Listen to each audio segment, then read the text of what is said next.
Well, good morning. It's good to be with you all this morning. Hi, Hannah. Hi, Hi, Karen. how are you? Hi. Long time no Hey. see. Karen, it's good to see you in worship again. Welcome back. Thank you. Thank you. It's good Good to be morning, back. everybody. Hi, Jen. Good morning. Good to be Hannah, here. special welcome to you. I think you're one of our care companions this morning. I think Ann is our other care companion. And our care companions, as many of you know, are folks in the church who are trained by our ministry team in the practice of deep listening and spiritual companioning.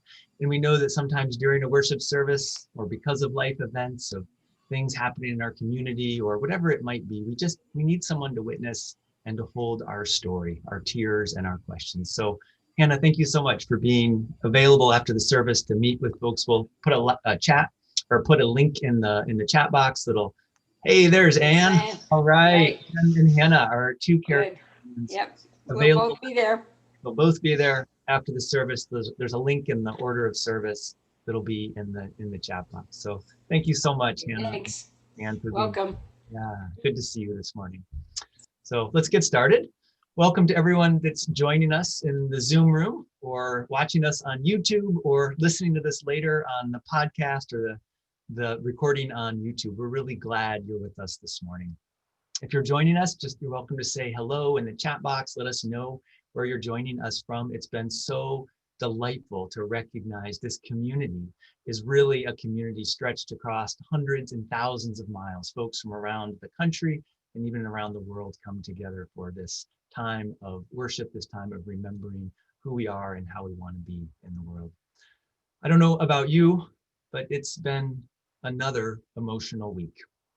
It's been an emotional week remembering all of those lost to COVID, including those in our own circles and families, those in our congregation.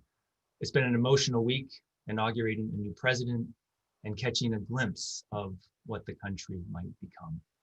It's been an emotional week, and it is good to come together, to have this time of worship be a touchstone that reminds us of who we are and who we hope to be in the world.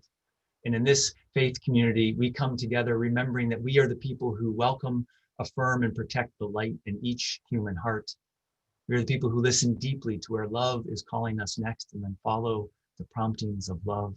And we are the people who, with humility, courage, and compassion, act to create a more just world.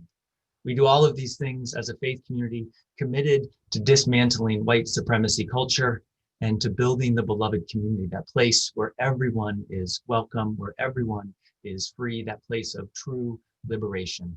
This is who we are and the life that we invite you into. Following the service this morning, you're invited to our Zoom fellowship hour. We'll have a breakout space for Black, Indigenous, and people of color, and a breakout space for all identities. In addition to Sunday morning worship, we gather every week on Wednesday at 7 p.m. for a midweek 30-minute service, just a place to rest in the middle of the week, a spiritual recharging station. And we hope you'll join us for that. As we embrace this online and virtual worship space, I want to remind you that First Universalist does not have any residency requirements for membership. You do not need to be in the city of Minneapolis or the Twin Cities or even Minnesota. You can live anywhere in the world and be a part of this faith community. So if you've been joining us from the East Coast, the West Coast, someplace outside of the United States and are interested in becoming a member, join us at our First Step class that will next be offered on Sunday, February 7th, and learn more about membership or be in touch with Reverend Arif Mamdani. I also want to let you know, if you've been with us a couple of times, that our newcomer circles registration, that is still open. So if you're newish to the church and hoping to meet others who are new to First Universalist, to reflect on your spiritual journeys in this community, you're invited to join a newcomers circle. These are 4 sessions that are facilitated by longtime First Universalist members. You can sign up for a newcomers circle in the Get Connected section of the order of service. We put that link in the chat. I also want to let you know that our foundation board is accepting nominations for the 2021 grant cycle. In the spirit of the original endowment, the foundation supports cutting-edge racial, climate, gender, and immigration justice efforts for which those grants that they make truly make a difference. You can visit the foundation's page on the church website under giving for more information. Nominations are due January 29th. And finally, I want to give you a heads up about our Cycle of Life prayer this morning. We continue to experiment with Zoom and doing worship in this Zoom format. And starting today, we're trying something new during the prayer.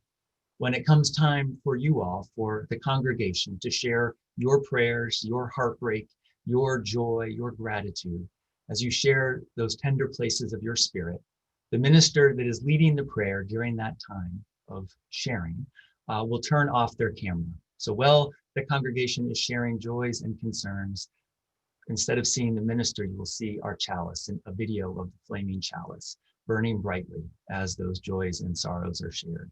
And then when the joys and sorrows are finished, the minister will turn their camera back on. I also want to give you one heads up about today's service. Seth Matz is sharing a story with us this morning, a story that contains images of fire and is a story about a forest fire. As always, we trust you to take good care of yourselves, and we wanted you to know that this story is coming. So dear ones, let's take a breath. Let's take a couple of breaths. Let's settle into this time and space together, being still for just a moment, and we'll do as we often and actually always do. We'll take 3 deep breaths to begin our time, to find that shared breath that connects us across time and space. Let's take 3 smooth, deep breaths together.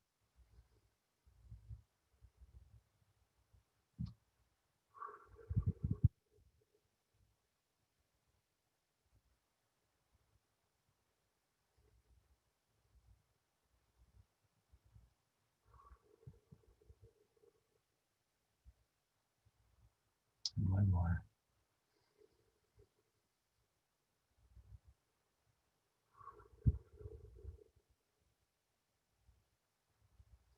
And resting in that shared breath, we now light our chalice. I invite you to join Lucia and Sienna in saying the words for the lighting of our chalice.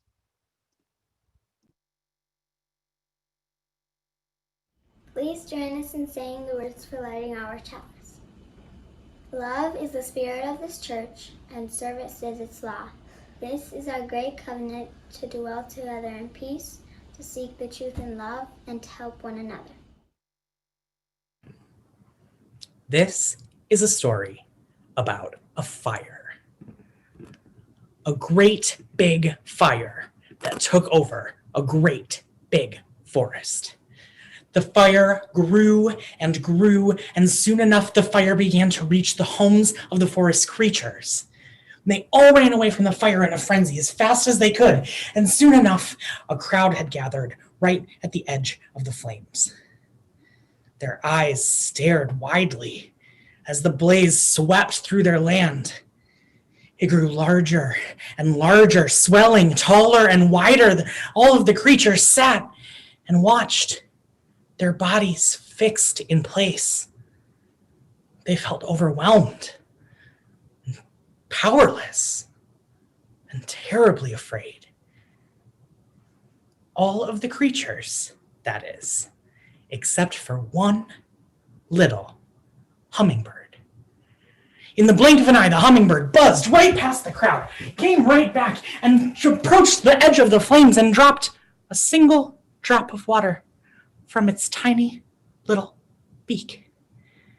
And then just as fast as he came, he ran away and he went back to the stream. He arrived back to the edge of the flames with his tiny drop of water and dropped it right on the fire. And then he went back to the stream and got another drop of water, and back and forth, and he continued this route over and over and over again, buzzing past the crowd, past the elephants, past the tigers, past the rhinoceroses, who had so much more they could do, so much more to offer. They loomed so large.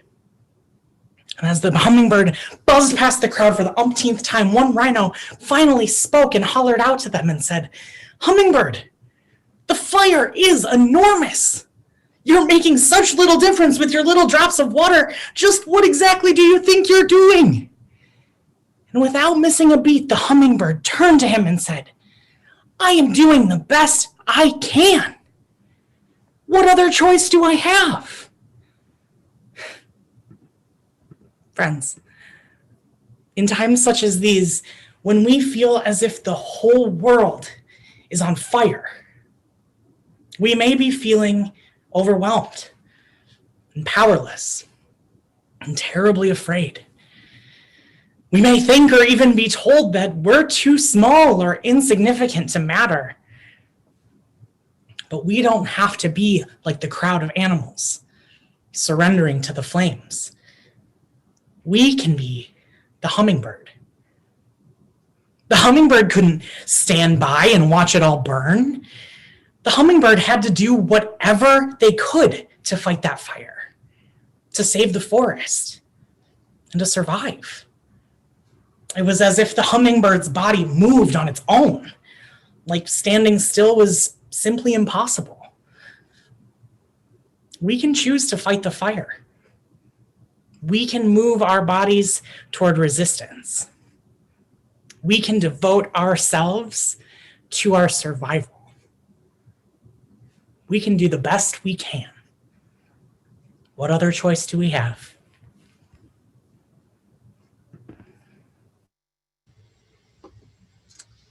Seth, thank you for your storytelling and reminder that sometimes the work, and it looks different for all of us, but sometimes it's starting where we are with what we have, doing what we can. But when we're a part of a community, sometimes there's a sense that we can do even more because we know we can take turns, we can take shifts for the movement, we can find strength in that larger community. And so as we move further into our service, I invite you now to hear the words of Anne Reed as she plays Walk On, a song that has deep meaning and resonance to many in this congregation as we imagine what is possible as we move together in common cause.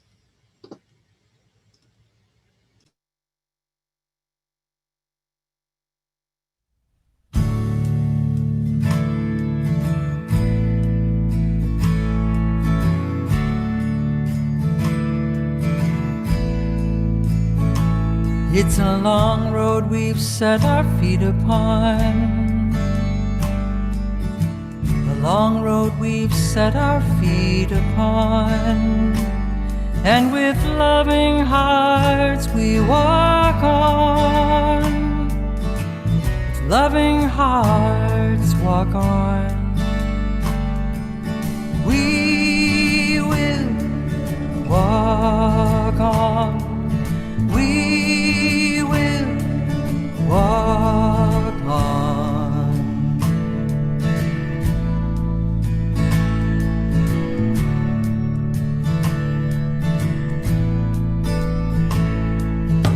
When bridges are built with open hands, bridges are built with open hands, and we begin to heal the world.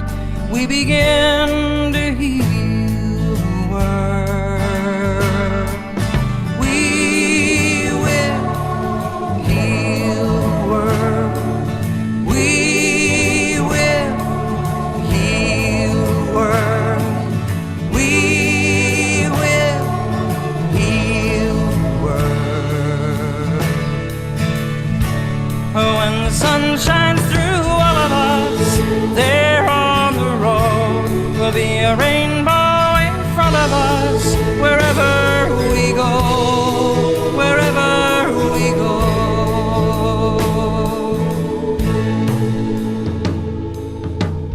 Take a single flame and pass it on. Take a single flame and pass it on. And it's enough to light the way. It's enough to light the way. We will light the way. We will light the way. We will light the way. When the sun shines through all of us, there on the road will be a rainbow in front of us. Wherever we go, wherever we go.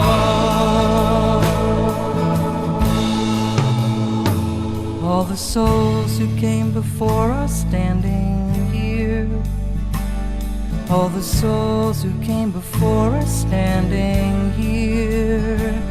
You can hear them whisper low. You can hear them whisper low. We will walk with you. We will walk with you. We will light the way. We will light the way.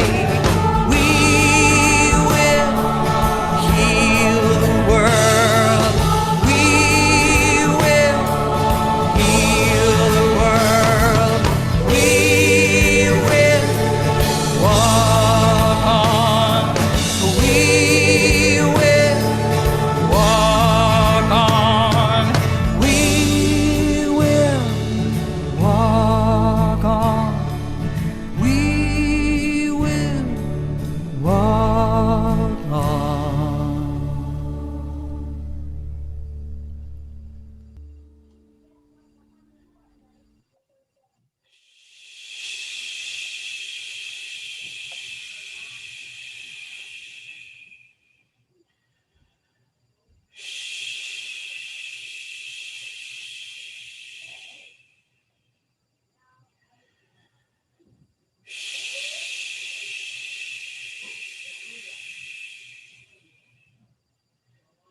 Let us chill together. Or as the kids say, let us chillax together in our respective abodes, separate but together in the memories of the before times. Spirit of life, help us stop and breathe that which is life. Let us breathe and ask ourselves the questions that keep us stirring at night. Let us breathe and feel the pangs of our obligation, our missteps, and our disappointments that we wake to every morning. Don't remind me that I'm alone. Today, let's remember what was, what is, and what might be. Don't remind me that I'm alone. Today, let's be reminded that peace for a moment does not mean harmony in the future. Don't remind me that I have COVID. Today, let's take in what is good and toss out what is not. Don't remind me that my friend has died. Today, let's think before we speak, utter, and pronounce our certainties. Let's take some risks today. Risk praying. Risk hoping. Risk being wrong. Risk being right. Risk your lamentation into the arms of another. Risk jumping in. Risk taking action. Risk speaking up. Risk praying. Risk love. Risk using the gifts we have been given. So at the end of our lives, we can say with absolute clarity that no part of our existence was wasted in the fear of failure or the fear of success. Divine Spirit, holiness, reason, compassion, awe, mystery, hold us this morning. Hold us and prepare us the way to begin to offer the gift of our awkward, awesome, and awakened presence. Full of love and light today we are. These and the prayers of our hearts we lift up now in a minute of silence.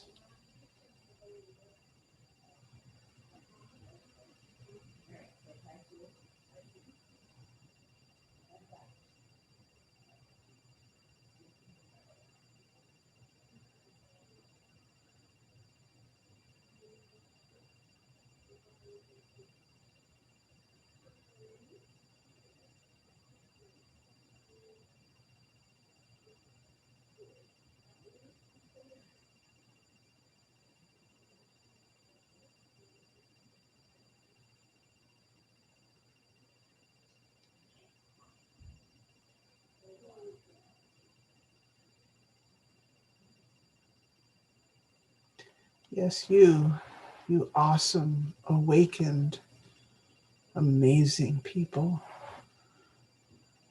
In the chat now, I invite you to lift up a change you are experiencing in your life.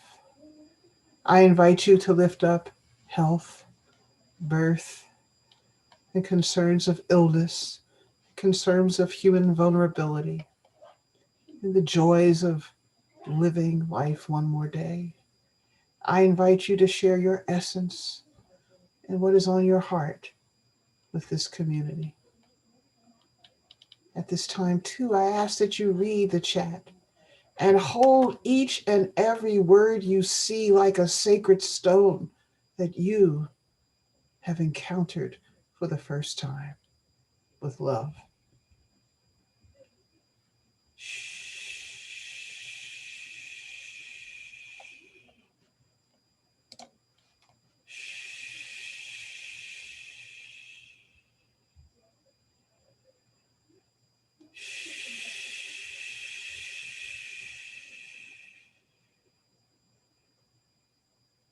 Sacred stones you were reading.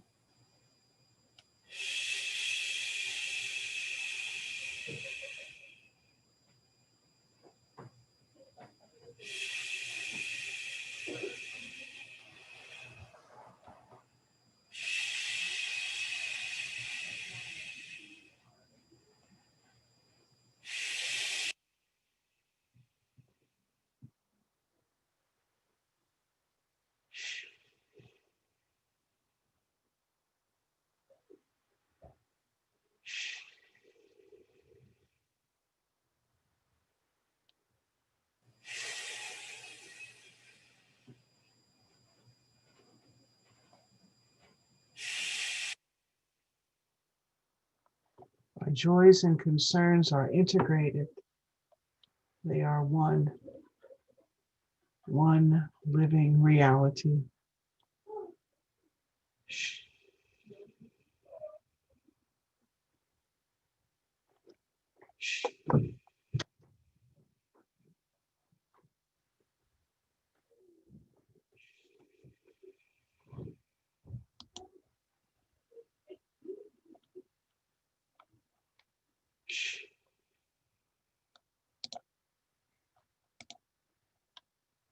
May all that has been written be seen.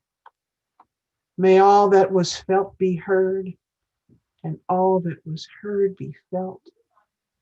May the power of all divinity, the power of all humanity, and the life of all forms on this earth inform our compassion and our reason. Let us take one another with us. Blessed be and amen. Now we have Spirit of Life with the York Hall family.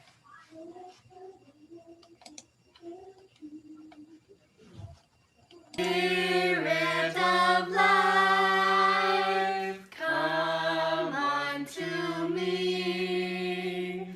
Sing in my heart all the stirrings of compassion. Blow in the wind, rise in the sea. Move in the hand, giving life the shape of justice. Roots hold me close, wings set me free. Spirit of life, come to me, come to me.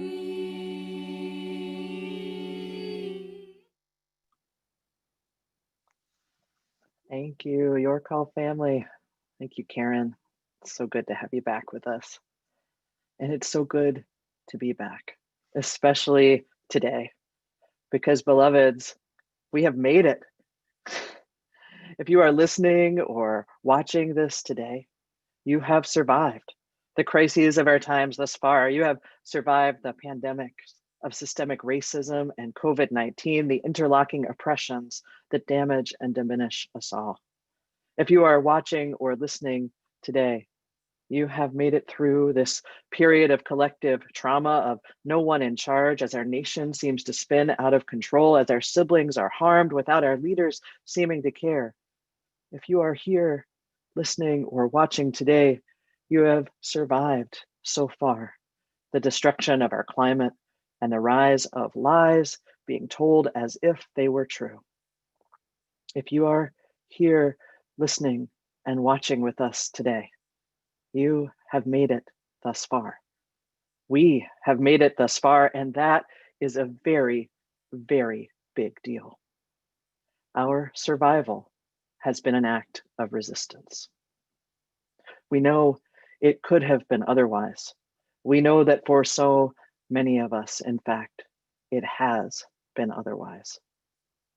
It was just a few weeks ago when an armed insurrection founded in lies and steeped in white supremacy attempted to interrupt the hard-won election of a new president and administration.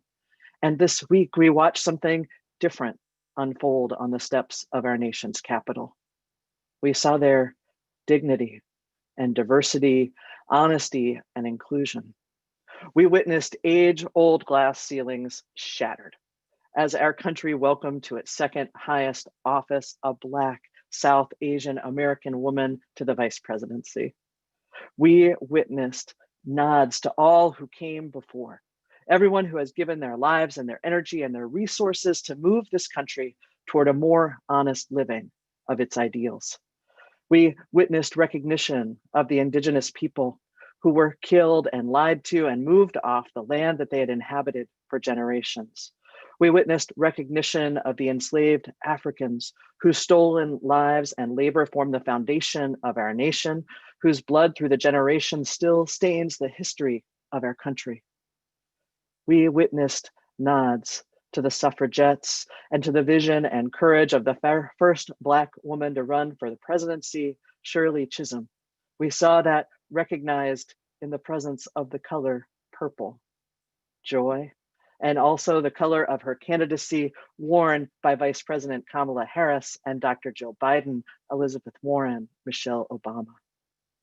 In the inauguration of a new administration this week, we witnessed a broad welcome, a welcome that crossed language and gender and color and culture. It absolutely mattered that Andrea Hall, the first female African-American fire chief of Fulton County, Georgia, delivered the Pledge of Allegiance in both sign language and English. It mattered that it was Eugene Goodman, the Black Capitol Police officer who single-handedly led an armed mob away from our legislators, that he was the one to escort Vice President Kamala Harris to the ceremony. It mattered that Jennifer Lopez sang and spoke to us in English and in Spanish as she named our shared ideals of liberty and justice for all. It mattered that our nation has now become transfixed with the powerful voice of youth and young adulthood, witnessing the words and wisdom of Amanda Gorman as her prophecy came forth in poetry. It absolutely mattered that we got to hear John Legend singing about a new day with Abraham Lincoln sitting behind him. And it mattered. It mattered that before all of this, we remembered those we have lost.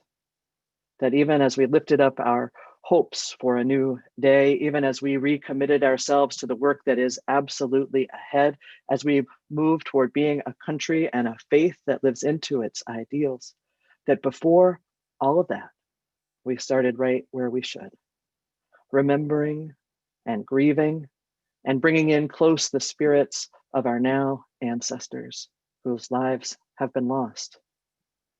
Not all of us have made it to this day. So today, on this day, as we gather to make sense of all that we have known in these last few years, we welcome in the spirit of our ancestors to be with us wherever we are. Wherever we are, we welcome them in as we grieve, as we breathe, as we celebrate, as we sleep, some of us soundly, for the first time in 4 years. We welcome our ancestors in to be with us, to lift us up, to hold us accountable to a vision we have shared for generations. And we do what we always do when we come to church. As the Black theologian James Cone once said, we come to church on Sundays to find out where we are in relation to the actualization of our dreams. We come to church to find out where we are in relation to the actualization of our dream. And that is what we are doing today. So today it makes sense to notice where we are. And for many, this week and these days are a time of celebration. It's a time to breathe deep, to literally let our bodies shake off the weight of this more oppressive regime that has dominated our nation, that has led us away from the ideals of our country and our faith. And I want us, for those of us who this resonates for, to welcome this joy, this fuller breath, this time of rest, for those who can find it or feel it, because we need joy and celebration. We need to see ourselves reflected in the faces of our leaders and in our community as a whole. We need to feel the delight of simply being alive, of having made it to this new day. Joy and celebration, dignity and pride are central to our survival. Seeing ourselves reflected back in the faces of others is essential to our survival. Knowing that we are not alone can help us keep going through sometimes intolerable feeling circumstances.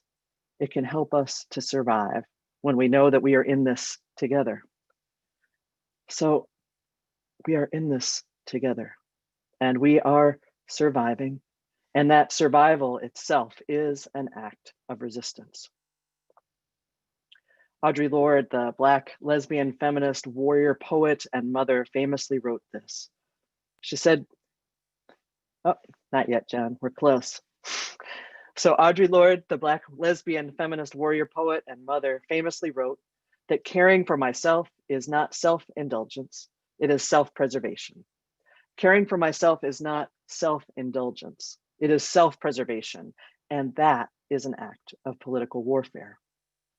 Audre Lorde knew that when you live on the margins of what is considered acceptable in society, when you and the people you love have been cast out or cast down and denied basic human rights and opportunities, when you have endured the trauma of generations, when you have been steeped in lies that one group of people is somehow superior to another and deserving of more than the other, when you dare to know the truth of your own value and worth and dignity and power, and you advocate for the interconnectedness of all of us, then your very existence is an affront to the structures and systems that would take you down in service of the status quo. So here we are, people who believe in the worth and dignity of every human being, people who honor the earth and work to protect it, people who acknowledge that we need each other, and that if we are ever to embody the ideals of our faith, we must work together, lifting each other up, welcoming all. For us as Unitarian Universalists, our very existence is an act of resistance. So I'm going to take us now to this article from June 2020 in Essence magazine. And John, if you want to show that slide now, that would be great.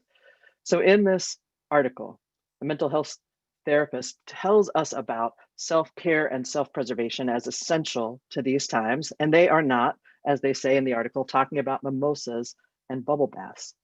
Instead, they are reminding us that self-care is really about physical and psychological self-preservation.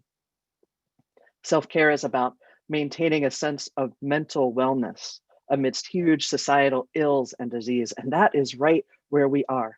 We are right in the midst of huge societal ills and disease.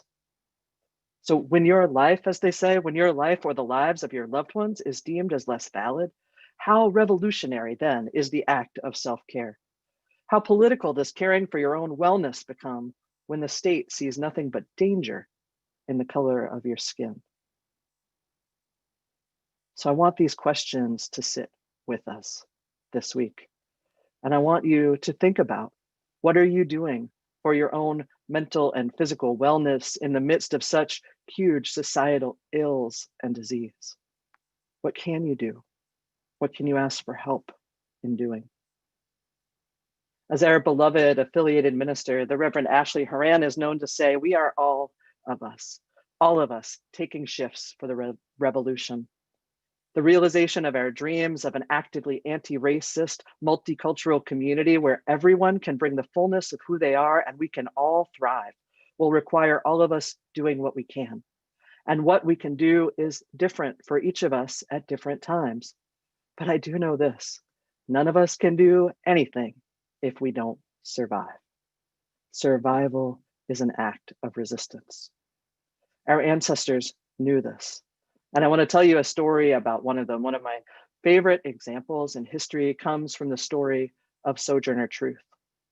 I'll tell you a little bit more about her in just a moment, but I want to set the stage and tell you about this thing that happened in the 1800s. So there wasn't social media or TV or a lot of the gadgets we have today. What there was, when you wanted to get your ideas out there were lectures and speeches and pamphlets. And there was this other thing called cartes de visite, or visiting cards.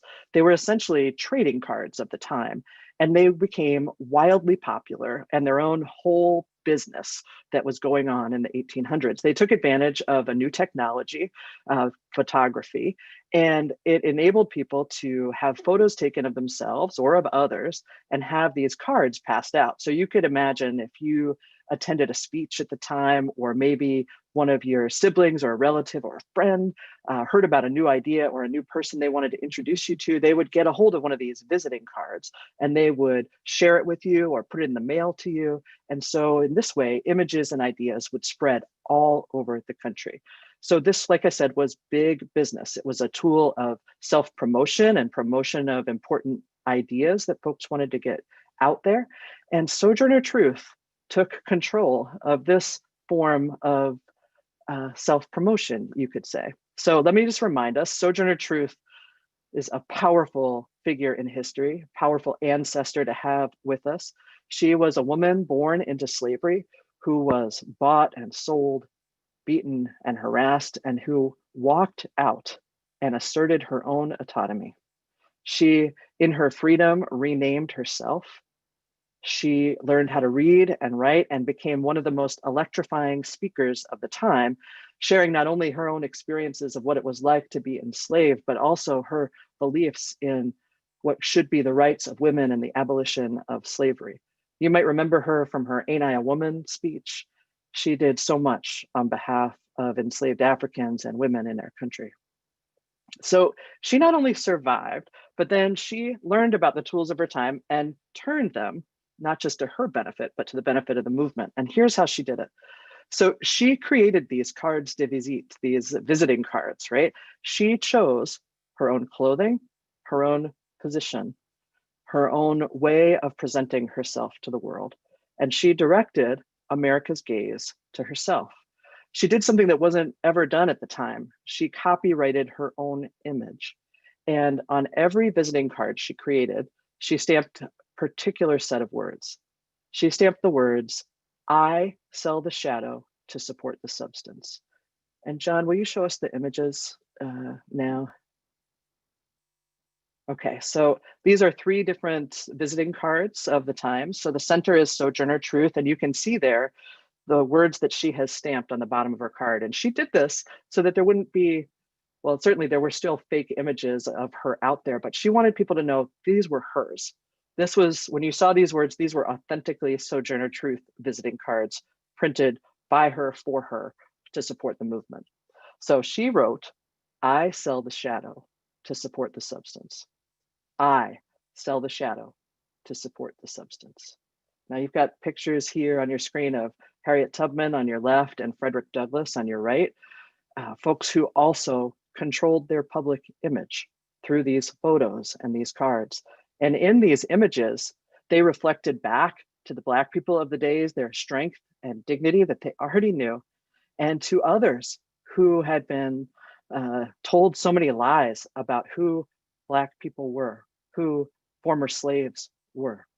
they got to see a new image of what was true.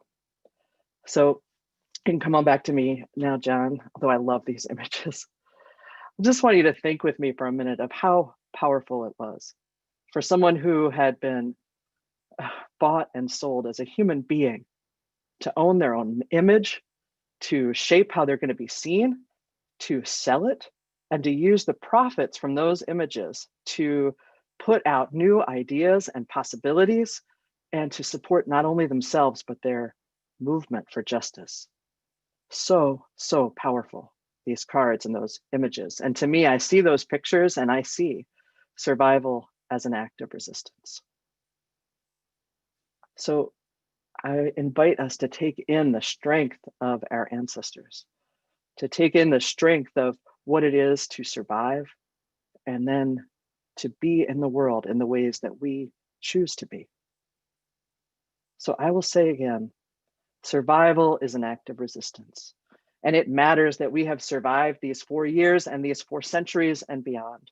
It matters that so many did not. And it matters that so many more people in our communities and in our world will not survive if conditions continue as they have been. Because some conditions are simply not survivable. No matter how strong you are, no matter how many resources you bring to bear, no matter the strength and the breadth of your community, there are some situations, some conditions that are simply not survivable. And it doesn't mean that you or those you loved weren't working hard, that you weren't strong, or that God was somehow not looking favorably upon you. Some conditions simply cannot be survived, no matter what we bring to bear. I think about that when I think of all of those who have lost their lives to COVID-19. It was not lack of strength or some uncaring God that led to their death. It was a disease and the mishandling of this country's response that led to those deaths. It was not lack of strength that ended or injured the lives of enslaved Africans who were brought here in chains. It's the conditions that they endured, conditions that continue to exist, that it is our duty to change so that survival is no longer an act of resistance, but actually a given for us. Survival for children crossing a border with their parents. Survival for Black and Brown, Indigenous and transgender people. Survival for our elders and our children. Survival for the poor and disenfranchised. Survival for those seeking refuge or simply the chance to breathe. Survival as a given, as a foundation for us all in our interconnectedness. So in these days that feel new and old all at once, I find myself turning, like I often do, to the voices of the poets to sustain and inspire me. I have been hearing again and again this week, gratefully, the words of Amanda Gorman, our newly proclaimed national treasure, who tells us we are not broken, but unfinished, who names our nation not as a place of perfection or polish, but as a place that is striving to forge our union with purpose, to compose a country committed to all cultures, colors, characters, and conditions of humanity. I go back to Audre Lorde, who tells us that self-care is not self-indulgence, but self-preservation, who reminds us that our very survival is an act of resistance. I go back to Audre Lorde in all of her work when she reminds us that there is work to be done for the poet in each of us. The poet in each of us whose job is to envision what has not yet been, and then to work with every fiber of our being to make the reality of those visions irresistible. I go to the words of the poet Joy Harjo, our nation's poet laureate from 2019, the first Native American and member of the Muskogee Band to hold that position, who in her poetry reminds us to call our spirits back, by putting down that bag of chips, that white bread, that can of pop, she says, to let ourselves be greeted by the friendly winds of the outdoors, to give one out and take one in, those deep breaths as we are able, to let the fresh air move through us, to sing and move our bodies as we are able, to cleanse ourselves, to ask honestly for forgiveness, surrounding ourselves with those who love us, sleeping, celebrating, giving what we have, keeping the speeches short, she says, and then always, always turning to help the next person find their way through their struggles and into their power. These are our charges. So I pray today that our ancestors might be alive in us, that we might commit and recommit to our own survival, to each other's shared survival, to the survival of our dreams of a world yet to be.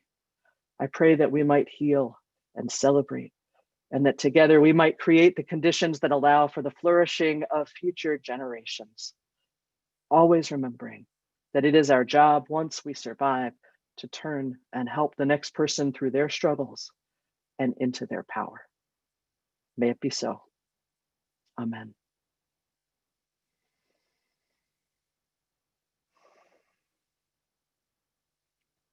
So today, friends, we have an opportunity, like we do every week when we gather, an opportunity to build the world we dream about. And one of the ways we do that is by sharing our resources. So today's offering is going to go to support Beacon Interfaith Housing Collaborative, one of First Universalist's 6 faithful action partners. Beacon builds and manages supportive housing for people coming out of prison, out of foster care, and into young adulthood, out of homelessness. It is our honor to work with them in these efforts. And as always, you can give in a variety of different ways. You can text to give, you can give through our website, you can give through the Square Cash app, and you'll see that slide coming up with your variety of ways to give. And I want to remind you, as always, that sharing our resources is not always about giving, right? It's about giving and receiving and growing all together. So if you are not in a position to give, but you are in a position where you need to receive, I just want to remind you, if you're struggling to pay your rent or your mortgage, to pay for medications or groceries or light bills, if you are holding off from connecting with a doctor or a therapist because you don't know how you're going to pay for it, please let us know. We have funds available to assist with all of these things and more. Your survival matters to us, and we are here to help each other. So as we give, or as you reach out to let us know that this is a time you need to receive, let's enjoy the beautiful music of Amy K. Bryant and Franco Holder as they perform Glory, Glory.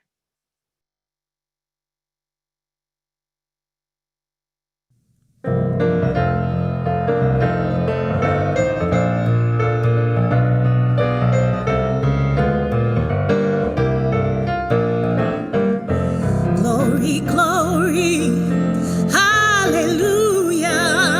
Since I laid my burdens down, glory, glory, hallelujah. Since I laid my burdens down, I feel like shouting, hallelujah. Since I laid my burdens down, I feel like shouting, hallelujah. Since I laid my burdens down, love is shining all around me. Since I laid my burdens down, love is shining all around me. Since I laid my burdens down.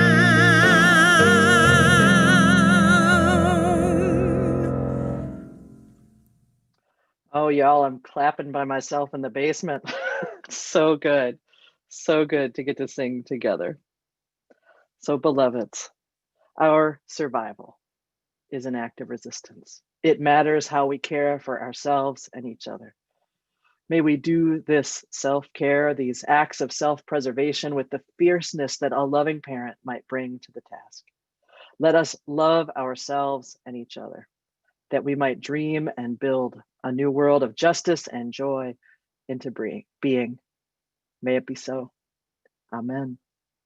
And let's join in singing together. Go now in peace.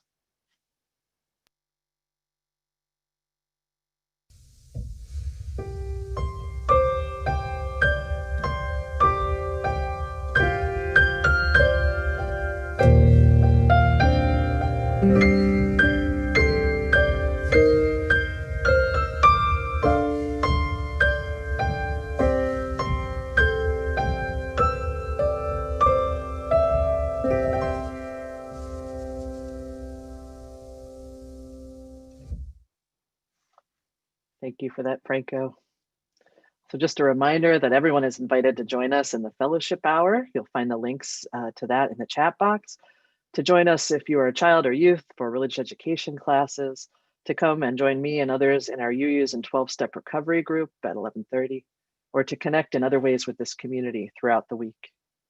And now as we extinguish our chalices wherever we are, we trust that we do not extinguish the flame that lives in our hearts. May that flame burn brightly until we are together again. And I invite you to share in the chat box as you'd wish. I carry the flame.